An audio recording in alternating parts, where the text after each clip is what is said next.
अब जो बताने जा रहे हैं वो अधिक इम्पोर्टेंट है, क्योंकि that leads to the modern concept of the magnetic field.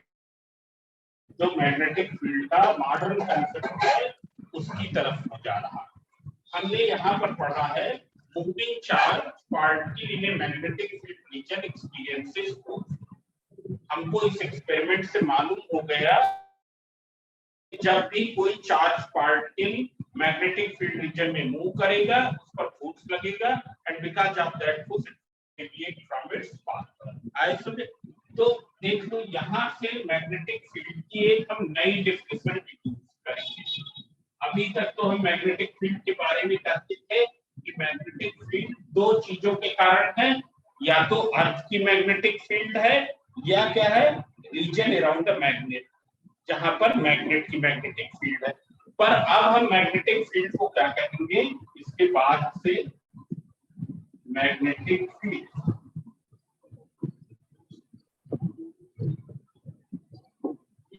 see here it is that region in which a moving charge experiences force, that region in which a moving charge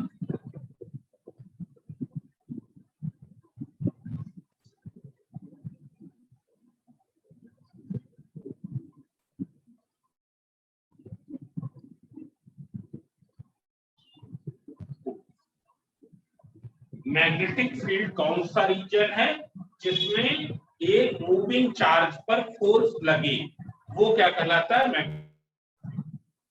उस reason को क्या कहते हैं magnetic field.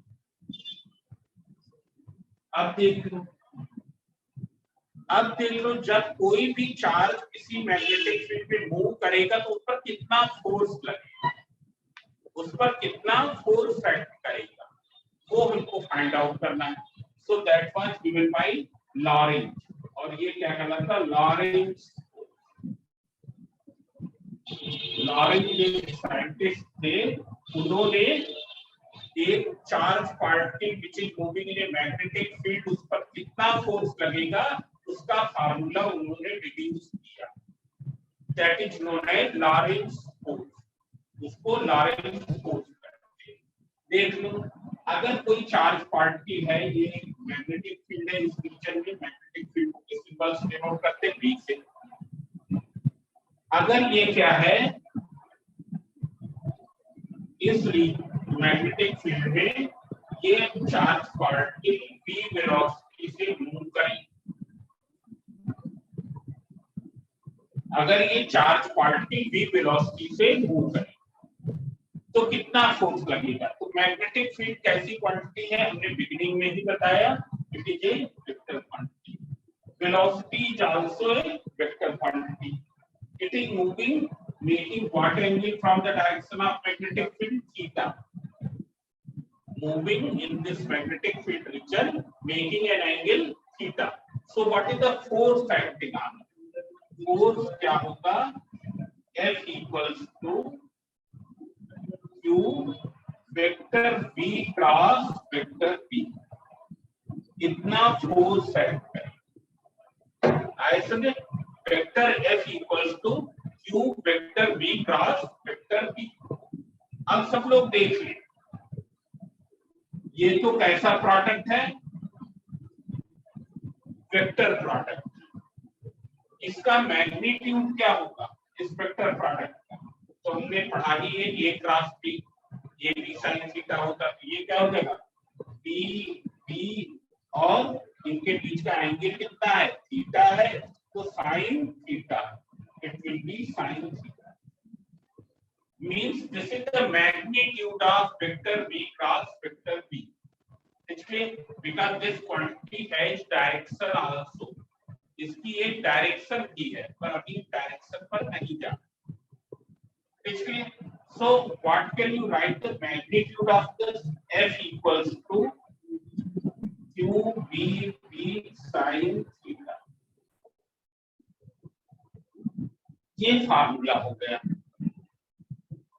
ऐसे में ये formula हो गया। मतलब क्या हो जाएगा,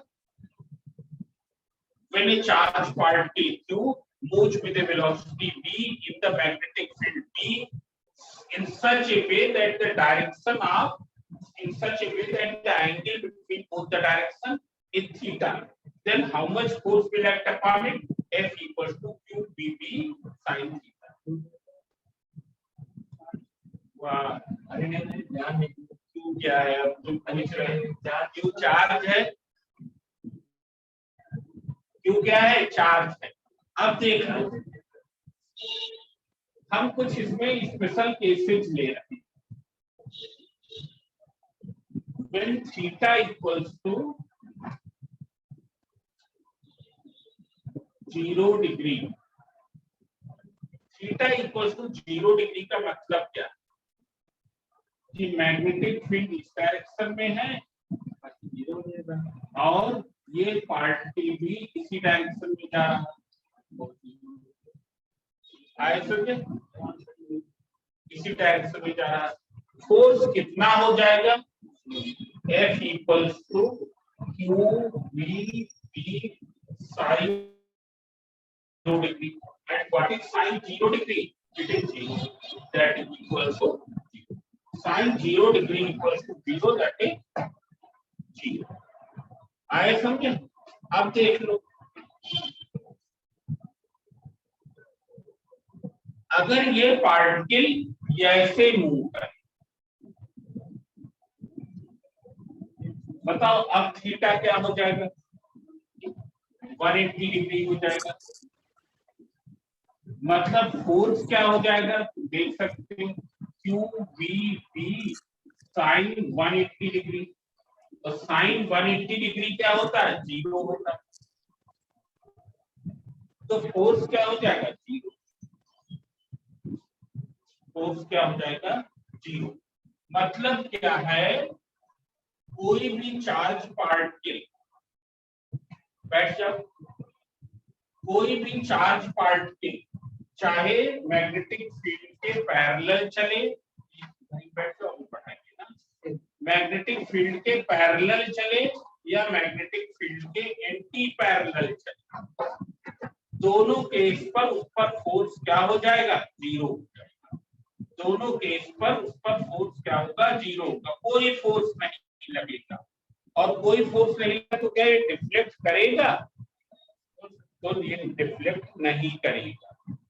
Now see here, now you see this case, second case.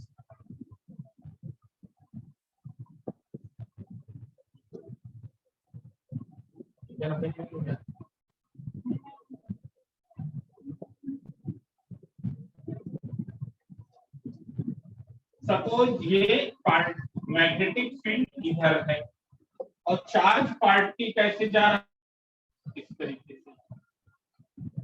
What is angle here? Angle will be theta equals to 90 degree.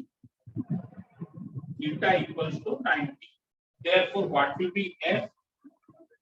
It will be 2VB sin 90.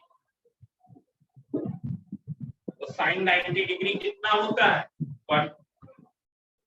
sin 90 degree equals to 1। Sine की maximum value क्या होती है, 1 होती है। Therefore, force will be maximum. The maximum force will act upon it. और कितना हो जाएगा, QV. It will be QV. Now from here we will deduce the quantitative definition of magnetic field. अभी तक हमने क्या पढ़ा है, मैग्नेटिक फील्ड की क्वालिटेटिव डिफिनेशन, कि मैग्नेटिक फील्ड है क्या। Magnetic field, number 1, Earth's magnetic field is permanently present at a point. Number 2, magnetic field is produced by magnet. Number 3, magnetic field is that region in which a moving charge experiences force.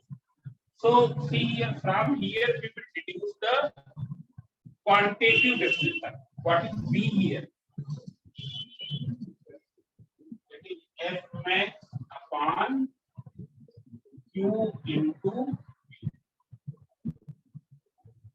F max upon Q into P. So if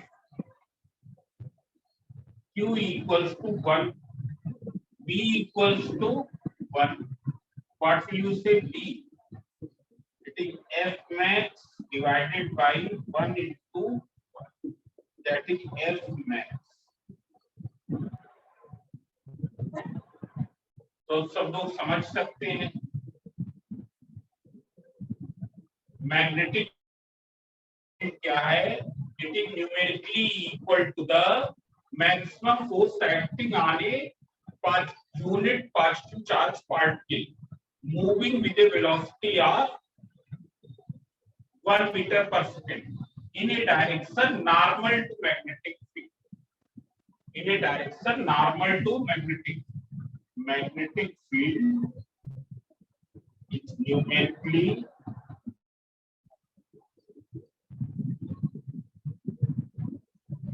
equal to force acting on unit positive charge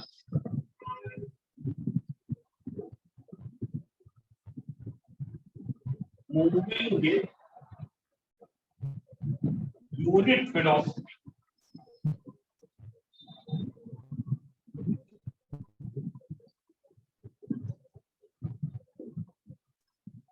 In a direction normal to magnetic field. Magnetic field is numerically equal to maximum force acting on a unit positively charged particle moving with unit velocity. Unit velocity means 1 meter per second, 1 centimeter per second in a direction normal to the magnetic field. This is the quantitative definition of magnetic field.